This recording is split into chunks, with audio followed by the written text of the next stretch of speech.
Mark chapter 4. And again he began to teach by the sea. And a great multitude was gathered to him, so that he got into a boat and sat in it on the sea. And the whole multitude was on the land, facing the sea. Then he taught them many things by parables, and said to them in his teaching, Listen, behold, a sower went out to sow, and it happened, as he sowed, that some seed fell by the wayside, and the birds of the air came and devoured it. Some fell on stony ground, where it did not have much earth, and immediately it sprang up, because it had no depth of earth. But when the sun was up, it was scorched, and because it had no root, it withered away. And some seed fell among thorns, and the thorns grew up and choked it, and it yielded no crop. But other seed fell on good ground, and yielded a crop that sprang up, increased, and produced, some 30-fold, some 60, and some 100. And he said to them, He who has ears to hear, let him hear. But when he was alone, those around him with the 12 asked him about the parable. And he said to them, To you it has been given to know the mystery of the kingdom of God. But to those who are outside, all things come in parables, so that, seeing, they may see and not perceive, and hearing, they may hear and not understand, lest they should turn and their sins be forgiven them. And he said to them, Do you not understand this parable? How then will you understand all the parables? The sower sows the word, and these are the ones by the wayside where the word is sown. When they hear, Satan comes immediately and takes away the word that was sown in their hearts.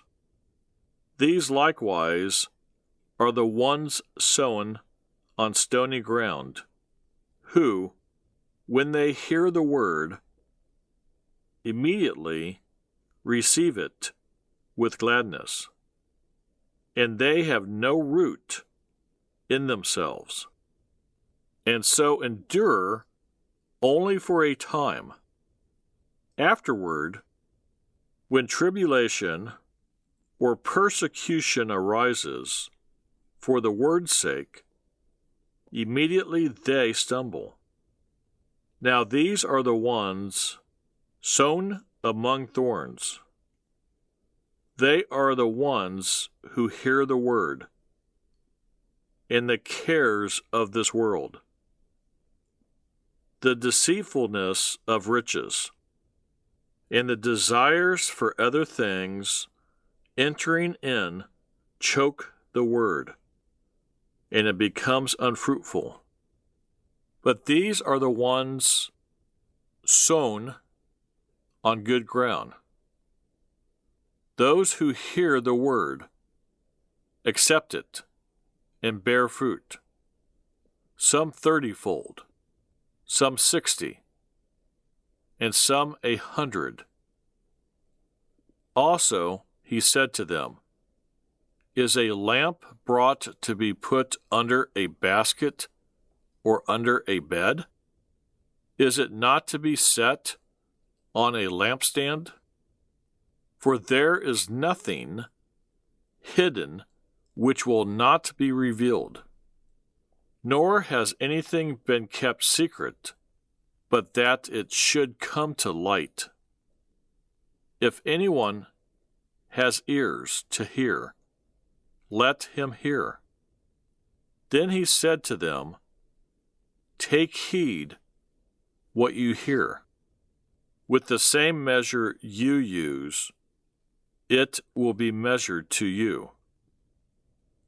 And to you who hear, more will be given. For whoever has, to him more will be given. But whoever does not have, even what he has will be taken away from him. And he said, The kingdom of God is as if a man should scatter seed on the ground, and should sleep by night and rise by day. And the seed should sprout and grow. He himself does not know how. For the earth yields crops by itself, first the blade, then the head. After that, the full grain in the head. But when the grain ripens, immediately he puts in the sickle, because the harvest has come. Then he said, To what shall we liken the kingdom of God? Or with what parable shall we picture it? It is like a mustard seed, which, when it is sown on the ground, is smaller than all the seeds on earth. But when it is sown, it grows up and becomes greater than all herbs, and shoots out large branches, so that the birds of the air may nest under its shade. And with many such parables he spoke the word to them, as they were able to hear it. But without a parable he did not speak to them. And when they were alone, he explained all things to his disciples. On the same day, when evening had come, he said to them, Let us cross over to the other side. Now when they had left the multitude, they took him along in the boat as he was, and other little boats were also with him. And a great windstorm arose, and the waves beat into the boat, so that it was already filling. But he was in the stern, asleep on a pillow. And they awoke him and said to him, Teacher, do you not care that we are perishing? Then he arose and rebuked the wind, and said to the sea, Peace, be still. And the wind ceased, and there was a great calm. But he said to them, Why are you so fearful? How is it that you have no faith? And they feared exceedingly, and said to one another, Who can this be, that even the wind and the sea obey him? There's so much to learn about how to